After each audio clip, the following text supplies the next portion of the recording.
반갑습니다, 여러분. 예.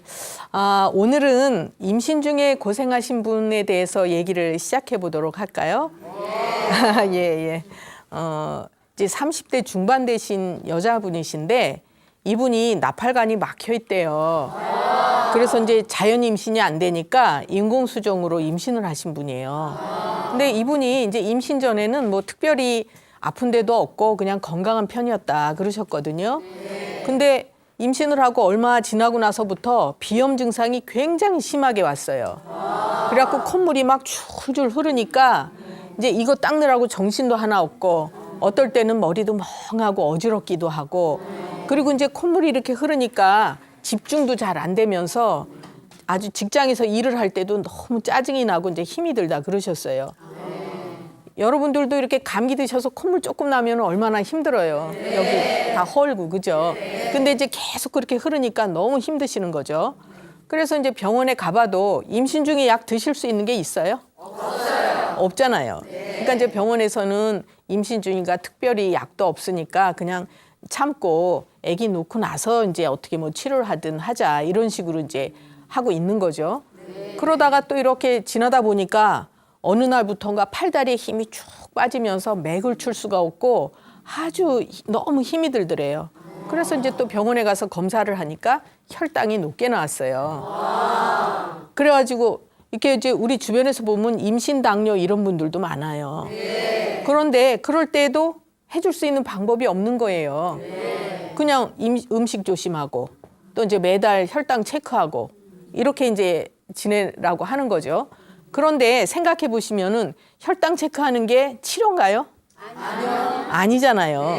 그냥 매달 가서 수치가 어떻게 되나 이제 검사하는 건데 사람들은 그런 관리를 받는 걸로 생각을 해요. 아무것도 아니에요, 그거는. 근데 이제 해줄 수 있는 방법이 없으니까 이분은 너무너무 힘드는 거예요. 그 하루하루가. 그래서 이제 오셨는데 우리가 비염이 있다 그래도 코만 쳐다보고 코에만 문제가 있는 것이 아니에요. 예, 그리고 콧물이 그렇게 많이 흐르는 거는 진액이 새 나가는 거다 이렇게 볼 수도 있어요. 예, 노폐물이 빠져나가는 게 아니고 진액이 새 나가는 거니까 몸이 약해지는 거죠. 또 당뇨는 어떤 증상이에요?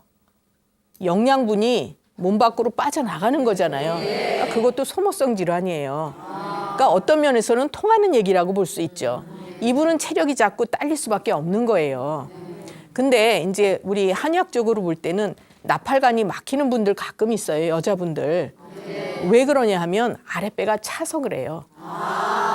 아랫배가 차면은 복부가 율동을 잘 못해요. 잘 움직이지 못하거든요. 그래서 막히는 거예요. 차면은 움직임이 활성화가 안 되고 원활하지 않으니까 이렇게 자꾸 정체가 되거든요.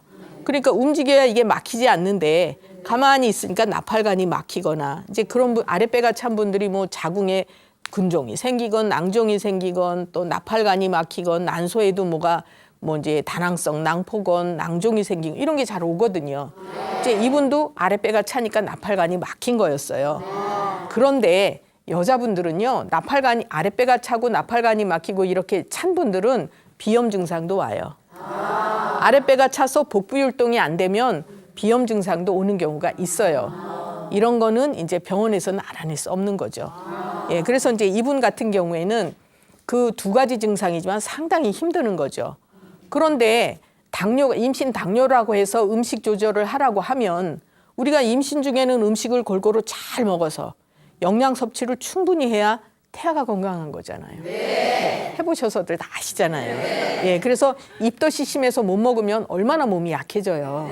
그러니까 이제 이분은 여러 가지로 힘들어요.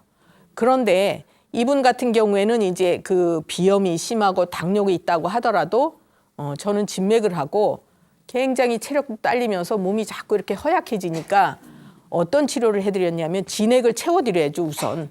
빠져나오는 거 보충을 해야 되잖아요. 그리고 당뇨가 왔다는 얘기는 몸의 그 기능이 조절 기능이 잘못돼 있는 거예요. 제대로 조절을 못 해주는 거예요. 그러니까 몸속에 이렇게 영양분을 써야 될 걸 밖으로 이렇게 조절하지 못하고 내보내는 거니까 그 균형이 깨져 있는 조절 기능을 좋게 해주는 그런 치료를 해드렸어요. 그랬더니 어떻게 됐냐? 서서히 이제 그 콧물이 비염 증상이 좋아지고 당뇨 증상도 좋아져서 얼마 있다가 가서 검사를 해보니까 정상 수치가 나왔어요. 그러면 그 다음 단계는 어떻게 되겠어요? 빠져나가는 게 부족하니까 체력이 보충이 되는 거잖아요. 몸이 좋아졌어요.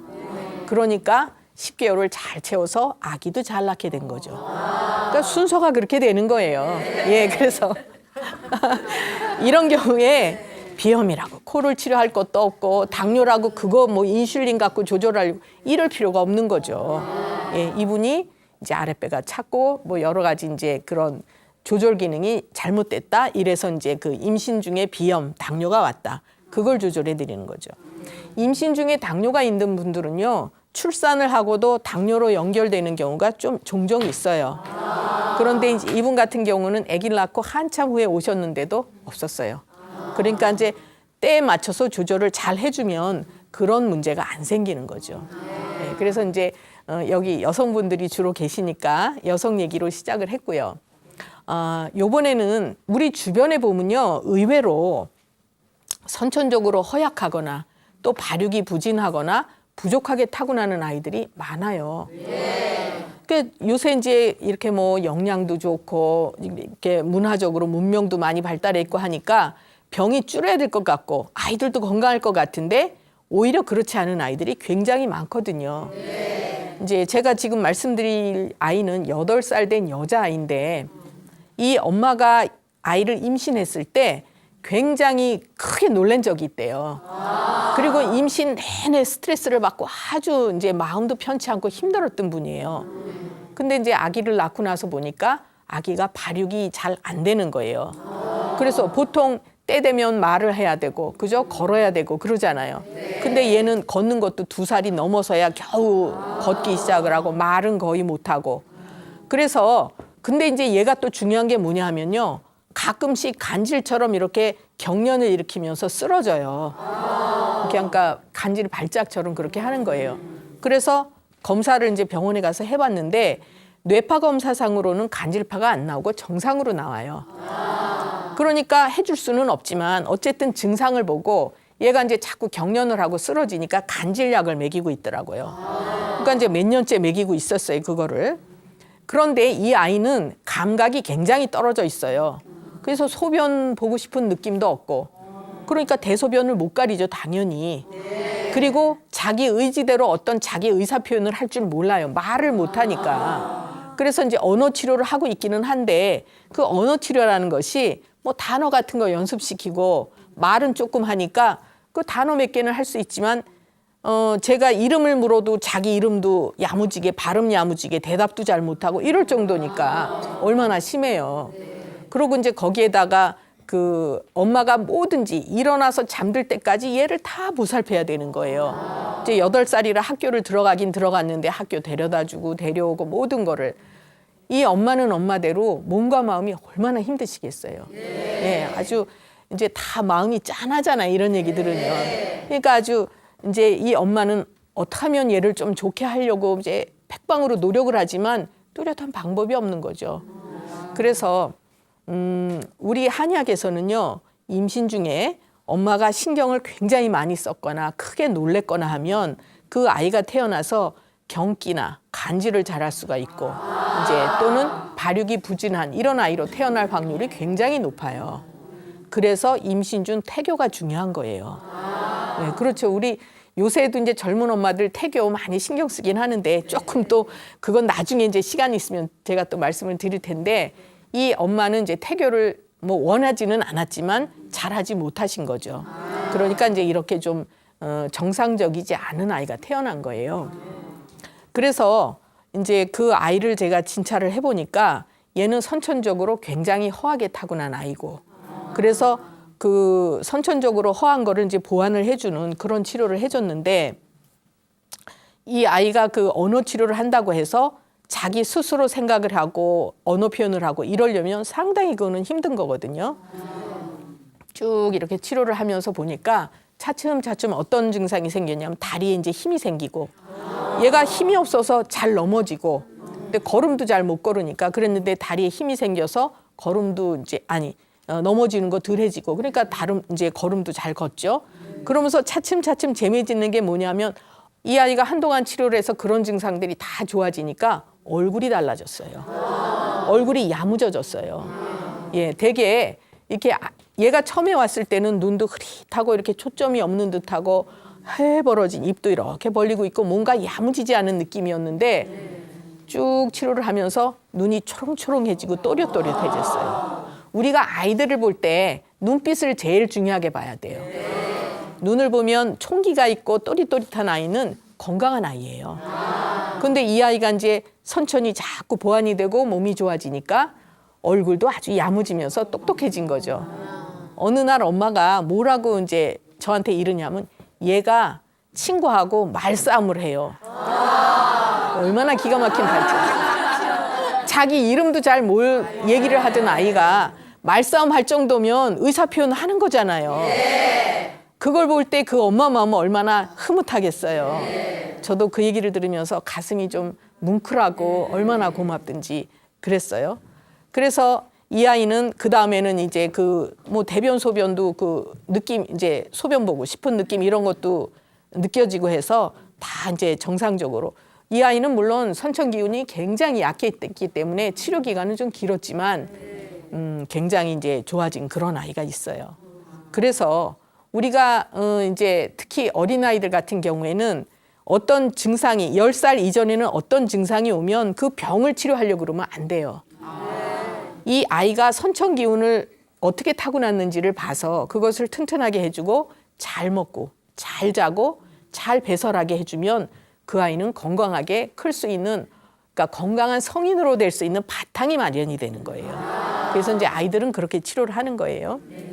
제가 이제 10살 된 남자아이 또 하나 이제 소개를 해드릴 텐데 이 아이는 이제 키는 조금 큰 편이고 얼굴도 이렇게 푸석하면서 좀 이렇게 허해 보이는 아이였어요. 그리고 얼굴 색깔도 허여면서 핏기가 없어 보이고 그러니까 이렇게 보면은 벌써 허약해 보인다 이렇게 볼 수 있는데 이 아이의 증상은 늘 불안하고 초조하고 우울하대요. 어린아이가.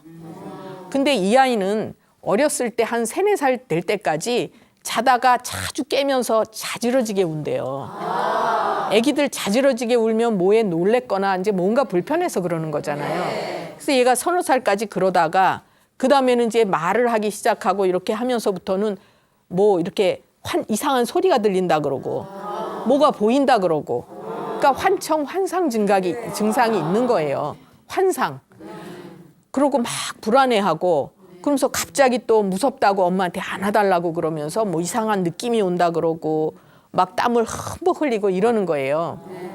그러니까 이 엄마는 이 어린아이를 정신과를 데려갈 수도 없고 그리고 이제 조금 그러다가 좀 괜찮으면 또 그냥 지나다가 근데 7살 될 때까지 그런 증상이 쭉 있다가 7살 지나면서부터는 이제 거의 없었나 봐요. 그러더니 최근에 감기가 들어갖고 편도가 부으면서 고열이 이제 며칠 동안 좀 심하게 났대요. 그러더니 이제 다시 그 증상이 온 거예요. 뭐 이상한 소리가 들리고 또 뭐 뭐가 보인다 그러고 무섭다 그러고 낮에도 학교가 있었다가도 막 무섭다 그러고 그러니까 이제 마음이 안정이 안 되고 그러는 거죠. 그리고 이 아이는 이제 먹는 것도 시원찮고 그러는데 가끔 가다가 이렇게 볼을 잘 깨문대요. 이게 그런 분들 계시잖아요. 예, 볼을 잘 깨물고 이렇게 입병도 혀도 잘 부르트고 이제 입병이 잘 나고 그래요. 그래서 이 아이는 이제 그 아이들이 이렇게 우리 주변에 보면은 환청이 들린다든지 환상이 보인다든지 그런 분들도 계시고 또 귀신을 보는 분들도 가끔 있잖아요. 근데 아이들은 그거를 정신병으로 보면 안 돼요. 되게 이렇게 체격이 좀 크면서 푸석하고 허한 느낌 있는 사람들은 약한 사람들이에요. 우리 말 중에 작은 고추가 맵다 그런 말 있잖아요. 예, 자꾸 단단한 게 오히려 실한 거예요. 튼튼한 거고 이렇게 체격이 좋고 이렇게 펑펑하고 이런 사람들은 단단하지 않고 허약한 사람이죠. 이 아이가 그렇게 생겨 있어요. 그러니까 얘도 선천 기능을 약하게 타고났다 이렇게 볼 수가 있는데 이런 경우에 이걸 환청이다, 환상이다, 뭐 불안, 초조하다, 우울하다 해갖고 정신병으로 치료하면 큰일 나는 거죠. 여러분들 뭐 담차다, 대담하다, 담대하다 이런 말 쓰잖아요. 거기에 다 담이 들어가요. 담, 그죠? 담이란 말이 들어가요. 담차다, 뭐 대담하다, 또는 뭐 담대하다. 여기에 다 담자가 들어가는데 우리가 이제 간담할 때 들어가는 그 담을 얘기해요. 한의학에서는 담의 기능이 용맹, 용기, 결단력 이런 거하고 연관이 있거든요. 그러니까 담이 담찬 사람, 대담한 사람은 용기 있고 겁이 없어요. 용감하죠, 용감해. 근데 담 기능이 허한 사람들은 두려움이 많고 이렇게 낯도 잘 가리고 어느 자리에 가면 나서지도 못하고 이러는 거예요. 그러니까 이 아이는 담 기능이 허하게 타고난 아이예요. 그리고 또 한의학에서 이런 정신 기능하고 연관이 있는 장부가 심장이에요. 심장은 이제 한의학에서는 군주지간이라 그래서 오장육부를 거느리는 임금으로 보거든요. 제일 중요하죠. 우리 서양의학에서 그렇잖아요. 심장이 멎으면 뭐예요? 죽잖아요. 제일 중요하죠. 그래서 이제 심장 기능은 생각이 많거나 또 걱정이 많거나 이러면은 심장의 기운을 상하게 돼요. 그래서 심장 기능이 허하면은 마음이 편안하지 않고 두려움이 많고 그다음에 굉장히 자극에 민감하기 때문에 추위 더위를 잘 견디지를 못하고 아주 민감해요. 그리고 또 심장이 하는 역할은 우리 몸에서 땀을 조절하거나 또는 소변 대변을 조절하는 역할을 하는 걸로 봐요. 근데 이 아이 같은 경우에는 땀을 잘 때 땀을 엄청나게 흘리고 또 무섭다고 막 이럴 때 이제 땀을 흥건히 흘리고 이런 증상이 오거든요. 그러니까 진맥을 딱 해봤더니 이 아이는 어렸을 때는 제가 모르니까 어렸을 때 크게 놀랬거나 또는 제가 진맥한 걸로는 담 기능이 허하고 심장 기능이 허한 걸로 나왔어요. 그러니까 제가 치료를 해줄 때에는 담 기능과 심장 기능을 튼튼하게 해주고 이제 선천 기운을 보완해주는 그런 치료를 해준 거죠. 그랬더니 아이가 서서히 이제 그 불안하고 초조하고 이런 것들이 없어지고 그다음에 이제 밥도 잘 먹게 되고 그러다 보니까 이제 성장도 더 좋게 되고 우리가 그 이제 한의학적인 치료를 하면요. 성장도 좋게 하지만 뇌 기능도 활성화시켜줘요. 그러면서 담 기능하고 심장 기능이 안정이 되면 마음이 편안해지고 불안하고 초조한 것이 없어지는 거죠. 만약에 이 아이를 정신적인 질환이라고 보고 신경과에서 무슨 우울증을 치료한다 이런 약을 써줬다고 하면 그 아이는 평생 그 신경과 약에 의존해서 심하게는 정신질환으로 살아야 되는 그런 문제가 발생할 수도 있는 거죠. 그러니까 이제 그 무조건 병으로 보고 치료할 것이 아닌 것이죠. 네, 그래서 이제 아이들 같은 경우에도 그 아이가 타고난 선천을 잘 살펴서 치료를 해주고 조절해주는 것이 굉장히 중요하다 이렇게 볼 수가 있어요. 네, 그래서 이제 지금 아이들 두 이제 선천 허약으로 타고난 아이들 두 이제 예를 설명을 해드렸어요. 이번에는 50대 중반 되신 남자분이신데요. 이분이 몇 년 전에 이제 사업에 실패를 좀 하셨대요. 그러다 보니까 남자들 그러면 뭐 해요? 술 잡숫잖아요. 술을 엄청나게 드시는데 아주 거의 매일 드시고 양도 엄청나게 드신대요. 그러니까 이제 부인 하는 말씀이 그렇게 먹는데 알코올 중독 안 걸리는 게 참 이상할 정도다. 이 정도로 잡수는 거예요. 오셨는데도 얼굴이 벌겋고. 근데 이제 제일 답답하신 게 뭐냐면 가래 기침이에요. 가래가 계속 걸려 있어서 캑캑거리고 뱉어내느라고 아주 그냥 부인이 그거 듣는 게 너무 짜증스럽고 또 기침을 많이 하고. 근데 이분이 이제 언제부터 그랬냐면 술은 그렇게 몇 년 동안 드셨지만 저한테 오시기 한 1년 전부터 감기기가 있으셨대요. 그래서 이제 감기약을 잡수는데 그 잡숴도 아무 이제 도움이 안 되고 그냥 계속 그때부터 이제 기침하고 가래 뱉어내고 그러시는 거예요. 근데 그렇게 술을 잡수니까 입맛은 점점 더 없어져서 밥은 점점 안 잡숫고 또 술을 더 잡숫고 그러고 나서는 이제 술 드시면서 가슴이 답답하다고 찬물을 또 엄청나게 잡숫고 그러시는 거예요. 그러니까 가래는 점점 더 생기죠. 그리고 이제 이분이 점점 화가 자제가 안 되니까 좀 기분이 언짢다 싶으면 가족들이 다 긴장하는 거예요. 무서워가지고 이제 다 긴장을 하는 거예요. 그래서 이제 저한테도 한의원에도 안 오시겠다는 거를 억지로 이제 달래가지고 모시고 오셨는데 다녀가시고 나서 부인이 전화하셨어요. 남편 앞에서 무서워서 못한 얘기를 따로 하시는 거예요. 따로. 그 정도로 이제 아주 집안이 완전히 분위기가 뭐 말이 아니죠. 그 정도면. 우리가 보통 술 같은 경우에는요. 남자분들이 기분 좋게 3잔까지 드실 때는 약주예요. 그런데 이거 넘어가면은 독주가 되는 거고 뭐 3잔을 잡수더라도 기분 나쁠 때 잡수면은 독주예요. 그런데 이제 대개 이렇게 기침을 한다고 그러면 우리가 보통은 감기인가 이렇게 생각을 하지만 기침이 꼭 감기일 때만 기침하는 것이 아니에요. 제가 진맥을 해보니까 이분은 위에 이제 속에 열이 굉장히 많이 쌓여 있어요. 그래서 열이 많이 쌓이면은 이제 찬물하고 이렇게 닿으면 가래를 자꾸 만들어요. 그래서 가래가 자꾸 쌓여 있으니까 이제 그걸 뱉어내려고 칵칵거리면서 기침을 하시고 이런다고 볼 수가 있는 거죠. 이거를 한의학에서는 주수라고 얘기를 해요. 술주자 써가지고 술 때문에 기침을 하시는 거예요.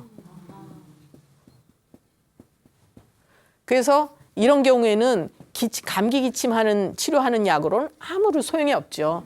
이 주독을 풀어주고, 그다음에 이제 이렇게 그 몸속에 쌓여 있는 그 주독을 풀어주면서 소화 기능도 굉장히 안 좋으니까 소화기를 편안하게 해주고 그런 치료를 해드렸더니 이게 이제 좋아지셨는데,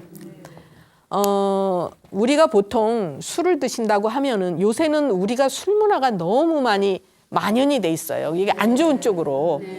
그래서 여성들조차도 친구끼리도 술집에서 만나고 이런 경우가 너무 많거든요.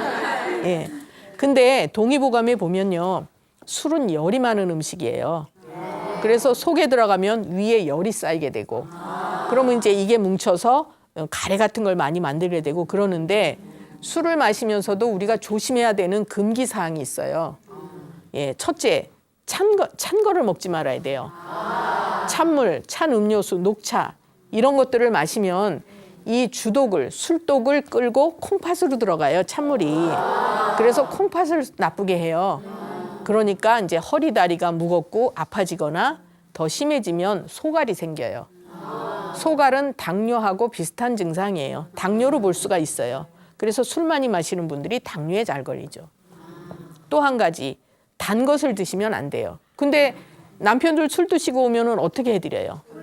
꿀물 타드리잖아요. 이제 그거 하시면 안 돼요. 왜냐하면 술을 마시면서 단 것을 드시면 위장 기능을 손상시켜요. 그래서 그리고 이제 토하기도 하고. 근데 물론 음주를 많이 하시고 과음을 하셨을 때 토하는 거는 나쁘진 않아요. 속에 있는 거를 다. 근데 그거는 술 드시고 바로 하시는 건 괜찮은데 속에 들어가서 시간이 웬만큼 지나서 위에 한참 머물러 있다가 토하는 거는 위산이 식도를 자극하니까 여기를 손상시키죠. 그래서 그거는 위하고 식도를 나쁘게 할 수 있으니까 그건 좋은 건 아니에요. 그래서 이제 동의보감에는 단 것도 좋지 않다 이렇게 나와 있어요. 그다음에 또 이제 술을 드시면서 이렇게 술을 드시고 나서 포식을 하거나 나서 술을 드시거나 이것도 좋지 않아요. 이것도 위기를 손상시킨다 이렇게 돼 있어요. 혹시 남편들께서 술 드시고 들어오셔서 밥 꼭 챙겨 드시는 분 있죠? 네. 다 그러신가 봐요? 뭐 라면 끓여 드시든 국수 삶아 먹든 밥을 잡수든 이것도 굉장히 좋지 않은 거예요. 위기를 손상한다 이렇게 돼 있어요. 그래서 뭐든지 이제 적당히 드셔야 되지만 이렇게 술을 드시고서 많이 배를 이제 포만하게 해놓는 거는 위장 기능을 굉장히 손상시키는 거다 이렇게 볼 수 있죠. 그래서 이제 그런 것도 조심하셔야 되고 특히 여성들 같은 경우에는요 선천적으로 알코올 분해효소를 적게 타고나요. 그래서 조금을 마셔도 남성들보다 해가 훨씬 더 크다 이렇게 볼 수가 있는 거죠. 그럼 마셔야 되겠어요? 아니요. 기분 좋게 딱 한 잔 이제 그렇게 드셔야죠. 그리고 이제 술을 드시면은 속에서 열이 발생을 하니까 추운 겨울철에도 추운 거를 잘 못 느끼죠. 네. 그래서 찬 데서 주무실 수가 있어요. 네. 그러면 중풍이 오거나 구안화사 올 수 있죠. 그러니까 이것도 이제 조심하셔야 되고. 그래서 음주는 정말 조심하셔야 돼요. 잘 드시면 약이 되지만 잘못 드시면 이제 독이 되는 거죠. 네. 그래서 이런 경우에도 이제 이분 같은 경우에도 기침을 이렇게 했지만 그것은 이제 술독으로 인해서 생긴 거다. 그래서 그거를 치료를 해드렸어요. 이제 또 제가 이제 마지막으로 한 케이스를 더 말씀을 드릴게요. 이번에는 이제 50대 후반 되신 여자분이세요. 근데 이제 여성들이 또 소변에 관련된 문제 많이 오시잖아요. 이분이 이제 집안에 좀 신경을 많이 쓰실 일이 생기셨대요. 그래갖고 이제 한동안 바짝 신경을 쓰시고 또 이제 그 일을 해결하느라고 이제 과로도 좀 많이 하시고 그래서 체력도 많이 딸렸는데 갑자기 이렇게 소변이 안 나오는 거예요. 그러면서 이제 방광이 점점 차올라서 터질 것 같은데 소변이 안 나오는 거예요. 그러니까 할 수 없이 이제 응급실에 갔죠. 너무 급하니까. 그랬더니 이제 병원에서 이렇게 카테터를 껴가지고 소변을 빼주고 그다음에 이제 소변 이렇게 방광을 짜주는 약이 있다고 하네요. 뭔지 모르는데 방광 짜주는 약을 드시게 하고 그러니까 억지로 이제 소변을 빼낸 거예요. 그런데 그게 한 번으로 끝나는 게 아니라 그렇게 나면 조금 있다가 또 여기가 차오르면 또 못 보고 그러니까 자꾸 이제 카테터로 아예 껴서 소변을 빼내고 또 방광 수축해주는 그런 약을 드시고 이렇게 이제 한 거예요. 그러다 보니까 자력으로 소변을 못 보게 되셨어요. 그리고 그 다음에는 차츰 방광에 소변이 차는 느낌까지 이제 없어지신 거예요. 그러니까 그때는 이제 어떻게 방법이 없는 거죠. 그래서 고생을 굉장히 많이 하셨어요. 그런데 문제는 그 카테터를 끼고 있으니까 또 염증이 생기죠, 거기에. 그래서 약을 또 이제 그 소염제를 잡수는 거예요. 약이 하나씩 늘어가고 그러다 보니까 또 입맛이 자꾸 없어지면서 입이 깔깔해서 못 잡수게 되고 그러면서 이제 그 활동도 원활하게 못 하잖아요. 카테터 끼고 있고 막 소변 제대로 못 보고 하니까 집안에만 이제 있게 되는 거죠. 그러니까 이제 또 그분은 소변을 시원하게 못 보면요 다리에 힘이 빠지게 돼 있어요. 그리고 다리가 붓고 그러니까 다리도 무겁고 또 힘도 빠지고 하니까 자꾸 집에서 두루눕게 되고 그러다 보니까 차츰 이분이 이제 우울해지기 시작한 거예요. 아, 내가 이제 이렇게 하고 살아야 되나 평생을. 중병도 아닌데 이게 뭔가 이런 생각도 들고 차츰 우울해지고 그러다 보니까 이제 잠도 못 자요. 그러니까 또 수면제 잡숴요. 그러니까 약은 자꾸 늘어나고 수면제 그렇게 자꾸 잡수고 이러다 보니까 몸은 점점 더 나빠지시는 거죠. 그래서 이분이 오셔서는 이제 막 말씀하시면서 눈물까지 흘리시면서 우리가 생각을 해보세요. 얼마나 심각한 상황이에요. 살아가는데 신진대사가 제일 중요하죠. 잘 먹는 것도 중요하지만 대소변 잘 보는 게 굉장히 중요해요. 특히 연세가 드실수록 소변 같은 거를 잘 봐야 다리에 힘이 안 빠지고 머리 어지럼증도 안 생겨요. 그런데 이분은 이제 그걸 제대로 못하죠. 그래서 그런 경우에는 제가 진맥을 해보니까 방광에 열이 많이 쌓여 있고 기능이 굉장히 약해져 있어요. 뭔가 우리 몸은요 굉장히 게을러요. 그래서 누가 와서 대신 해주면 내가 안 해요. 내 기능이 자꾸 퇴화가 되게 돼 있어요. 예, 그러니까 소변 빼주죠. 약이 들어와서 짜주죠. 그러니까 내가 할 일은 없는 거예요. 그러니까 기능이 자꾸 안 좋아지는 거죠. 변비 같은 것도 마찬가지예요. 변비가 걸렸을 때 변비약 먹잖아요. 그러면 장이 운동을 하는 게 아니고 약이 변을 끌고 나오거든요. 그러니까 대장이 자꾸 무력해지는 거예요. 그럴 때 한의학적으로는 장을 운동시켜주는 그런 치료를 해주는 거고 양방에선 변을 끌고 나오는 치료를 하는 거고 근본적으로 다른 거죠. 소변도 마찬가지예요. 저는 그래서 이제 진맥을 하고 방광에 열이 많이 쌓여있고 기능이 약해져 있으니까 그거를 좋게 해드리는 열을 흩어주고 기능을 이제 활성화시키고 보완해주는 이런 치료를 해드렸죠.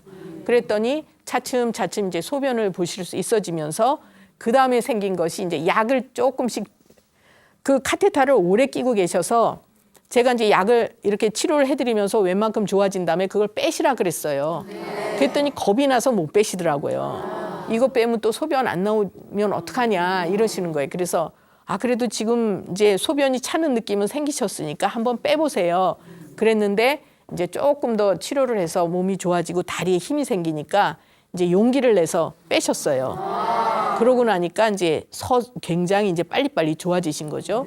그 다음 증상은 뭐가 좋아지셨냐 하면 우선 입맛이 좋아지고요. 그다음에 이제 마음이 편해지니까 우울한 게 없어지고 잠을 편안하게 주무실 수 있어졌어요. 그러니까 수면제도 안 드시게 되는 거고. 그래서 이제 어떤 증상이 한 가지만 있는 것이 아니라 여러 가지가 같이 딸려서 오는 경우가 많은데 이분 같은 경우에도 뭐 우울증이라고 우울증 치료하고 불면이라고 수면제 먹어서 치료하고 그런다 그래서 좋아지는 건 아니죠. 근본적인 소변을 좋게 해드리면 이건 다 좋아지는 거다 이렇게 볼 수가 있는 거예요. 그러니까 원인을 잘 찾아서 조절하는 것이 제일 중요한 거죠. 예, 그래서 이제 소변에 관한 얘기 또 해드렸어요. 그러면 지금부터는 이 자리에 계신 분들 이제 같이 말씀을 나눠보도록 하겠습니다. 예, 어느 분 하실까요? 예, 여기 계신 분 하실까요? 선생님 저는요. 네. 남들이 볼 때는 혈액순환이 잘 되는 걸로 다 봐요. 네. 살이 안 쪘다고. 네, 근데 네. 실제로 제가 고지혈증이에요. 아, 그러세요? 예, 그래서 약을 한 2, 3년 먹었거든요. 네, 병원에서. 네. 근데도 혈액순환이 잘 안 되는 것 같아요. 아, 느낌이에요? 그리고 손도 약간 아침에 자고 나면은 약간 심하게 이렇게 한 건 아니고 약간 좀 뻣뻣하고. 뻑뻑하시고. 네. 그래서 네. 그게 제가 너무 고민이 많아요. 그러셨어요? 네. 예, 예. 지금도 현재 드시고 네, 계시고요. 약 먹고 있습니다. 네, 네. 네. 그 연세가 어떻게 되시죠? 50대 후반이에요. 후반이세요? 네, 60대. 예. 자, 오른손 주시고요.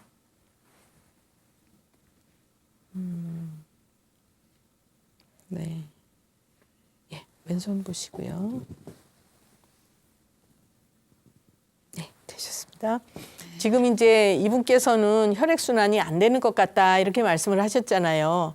근데 우리가 손발이 저리다고 꼭 혈액순환만 안 되는 것은 아니다. 제가 이제 이렇게 말씀을 드리는데 우선 이분 같으신 경우에는 소화 기능이 이렇게 튼튼한 분은 아니에요. 예, 그래서 소화가 안 돼요. 근데 그렇죠. 아까 다 말씀을 하셨기 때문에 제가 안 여쭤봤는데요. 네, 그러셨어요. 소화도 안 되고 트름도 잘 맞아요. 나고 또 그리고 변비도 있고 그래요. 긴장도 잘하시고 네. 그다음에 이분도 이제 대장이 길고 참편에 속하시기 때문에 가스가 잘 차고 변이 힘들어요.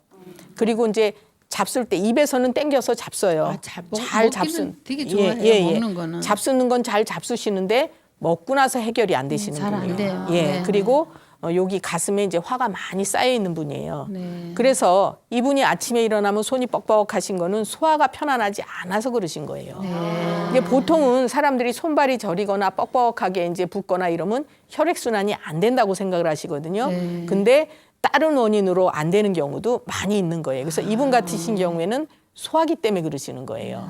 예. 그리고 지금 이제 50대 후반 되셨는데 차츰차츰 뭐 전체적으로 돌려주는 기운도 약하지만 혈액순환보다는 기가 막혀서 순환이 안 된다고 볼 수 있어요. 우리가 기가 막힌다 그런 얘기 하잖아요. 굉장히 예민한 분이에요. 긴장도 예민해요. 잘하고 예민하시고 뭐든지 내가 원하는 대로 다 돼야 마음이 편안하신데 좀 그런 편이신데 그건 나쁜 얘기가 아니고 네, 네. 이제 자아도 강하시고 내가 원하는 대로 돼야 되는데 그게 안 된다 그러면 여기 화가 잘 쌓이는 분이거든요. 그래서 기가 여기 막혀 있어도 팔다리로 잘 돌려주지 못해요. 그래서 이제 손이 뻑뻑하고 저리거나 발도 좀 쥐가 나는 것 같거나 이제 뻑뻑하거나 이런 게 올 수가 있는 거죠. 발에 저기 이불에서 발을 내놓고 자야 돼요. 답답하시죠? 답답해서, 예, 예. 예. 그래서 그것도 허열이 떠서 그런 거예요. 그러니까 여기 가슴에 화가 쌓이고 손발에 화가 쌓이면 오심번열이라고 하거든요. 5군데 이제 열이 쌓인 거예요. 그건 가짜 열이에요. 근데 이제 실제로 이불 속에 넣으면 답답하고 이렇게 추워도 날씨 추워도 밖에 내놔야지 편안한데 그런 분들은 화가 많이 쌓인 분들이에요. 그래서 이제 그걸 풀어드리는 게 더 필요하다. 그리고 음식 같은 것도 저녁에는 좀 줄여서 조금 잡수도록 하세요. 네, 그러면 그렇게 하고 있어요. 예, 그렇게 근데도, 하시고 네. 근데 이제 잘 잡수다가도 신경 쓸 일이 있으면 소화 안 돼요, 이런 분들은. 근데요, 예. 제가 기가 막힌 일이 있기 때문에 맞네요. 아, 그러셨어요. 제가 예, 사업을 해갖고 좀 기가 막힌 일이 많이 있었습니다. 아, 그러셨어요? 네, 네. 이제 앞으로 뭐 치료도 좀 필요하시다고 볼 수가 있고 평상시에는 자꾸 이제 마음을 편안하게 하도록 하시고 머리를 쉬는 방법이 몸을 좀 움직이는 것도 있어요. 네. 그러니까 식사하고도 가볍게 300보 걸으시고 이제 그렇게 하시도록 하세요. 감사합니다. 예, 예. 네. 또 다른 분, 예, 여기 계신 분이요. 선생님 저는요 자고 나면은 손이 이렇게 네. 막 오그라지질 않아요 진짜로. 아, 네, 네. 그리고 저기 집안일도 손이 너무 손가락이 아파서 할 수가 없어요. 아, 관절이 다 많이 아프세요? 아파요. 네. 오래되셨어요? 아 그렇게 심한 것은 한 몇 년 됐어요. 몇 년 근데. 되셨어요? 예, 연세가 어떻게 되세요? 네. 50대 후반이. 아, 그러세요? 네. 예, 오른손 주시고요. 네, 힘 빼시고요. 네, 왼손 보시고요.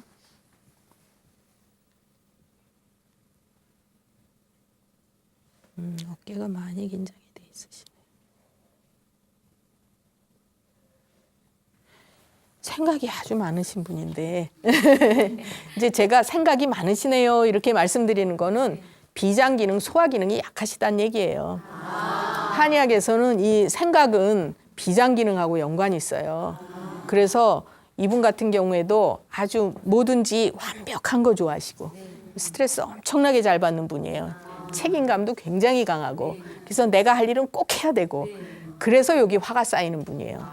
그리고 이분은 이제 지금 체격은 작으시잖아요. 그래도 단단하게 타고난 분이거든요. 그러니까 젊으셨을 때는 크게 아픈 거는 별로 없으셨을 거예요. 근데 골다공증 와요, 이런 분들이.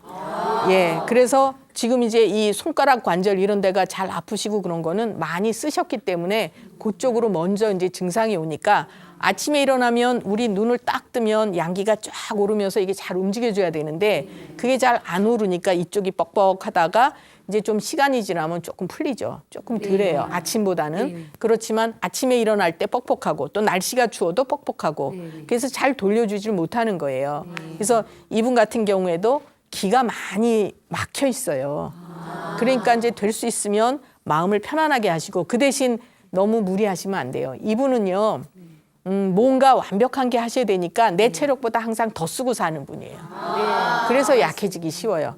그래서 이제 몸을 좀 아끼면서 연세도 지금 이제 60 가까이 되셨다고 했죠. 그러니까 이렇게 우리가 60이 지나면요. 그 노화되는 이 선이 하향선이 급격할 수가 있어요.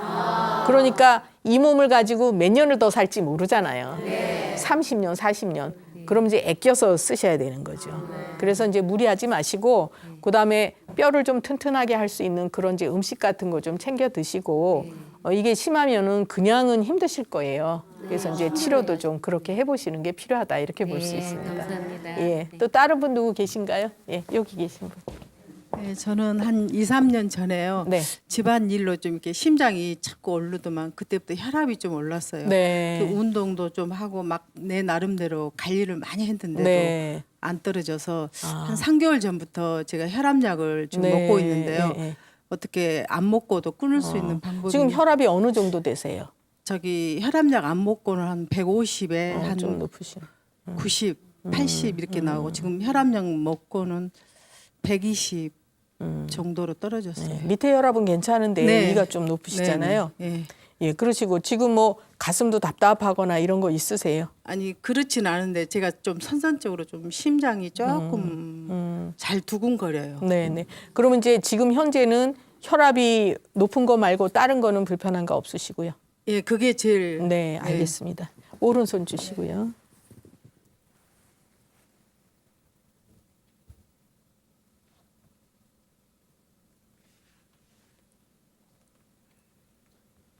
네. 자, 왼손 보시고요.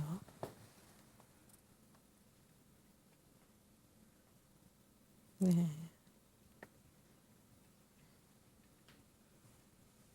예, 알겠습니다. 지금 이분이 말씀하신 것처럼 선천적으로 심장 기능이 좀 약하게 타고나셨어요. 그래서 이제 무슨 일이 생기면 가슴도 막 더 두근거리거나 놀랄 일이 있으면 더 크게 놀래거나 이러실 수 있는데 이분 같으신 경우에는 체격은 좀 있으시지만 기운은 딸리는 분이에요. 그게 단단하고 튼튼한 분이 아니에요. 그런데 이제 뭐든지 욕심내서 하면 안 돼요. 일도 욕심내고 좀 그런 성향이 있으실 수 있어요. 그래서 이제 그런 거 조심하시고 제가 볼 때는 가족력도 좀 있으실 거예요. 혈압. 저기 의사 선생님이 가정력이 좀 있다고 그러시죠. 예, 네. 그렇죠. 부모님이거나 형제 네. 중에 혈압 높은 분이 있으실 거거든요. 네. 그러니까 지금 현재 이제 약간 높으시긴 하지만 네. 이게 더 크게 높아지지 않도록 이제 관리는 좀 하셔야 되는데 운동을 많이 한다고 혈압이 떨어지지는 않아요. 그러니까 제가 뭐든지 욕심내시지 말라는 얘기가 네. 적당하게 하셔야 돼요. 운동도 조금 하시고 그다음에 힘들면 쉬시고 그다음에 특히 선천적으로 심장 기능이 약하게 타고나신 분들은 무리하면 큰일 나요. 그러니까 겉으로 보기에는 건강하신 것 같아도 좀 단단하지 않은 분이시거든요. 네. 그러니까 지금 혈압약을 이제 드시기 시작하셨으니까 끊기는 쉽지 않을 수도 있어요. 네. 이런 체질의 분들은. 그렇지만 이제 양이 많이 늘어나지 않도록 네. 조심하셔야 되고 특히 이제 저녁 과식하지 마시고요. 네. 이제 혈압을 높이는 저 원인 중에 하나가 과식도 속하거든요. 그래서 이제 특히 저녁 식사를 많이 해도 이제 혈압에 문제를 일으킬 수가 있고 또 뭐든지 지나치게 체력이 많이 딸려도 올 수가 있고 또 뭐 이렇게 스트레스야 받고 싶어서 받는 건 아니지만 네. 될 수 있으면 빨리 좀 풀려고 노력을 하시고 네. 그렇게 좀 조심을 하시는 것이 필요할 것입니다. 감사합니다. 예. 제가 이제 여러 가지 뭐 말씀도 드렸고 여기 계신 분도 이제 같이 상담을 해드렸는데 항상 보면요 우리가 조금 가지고 있는데 지나치게 써서 문제가 오는 경우가 훨씬 더 많아요.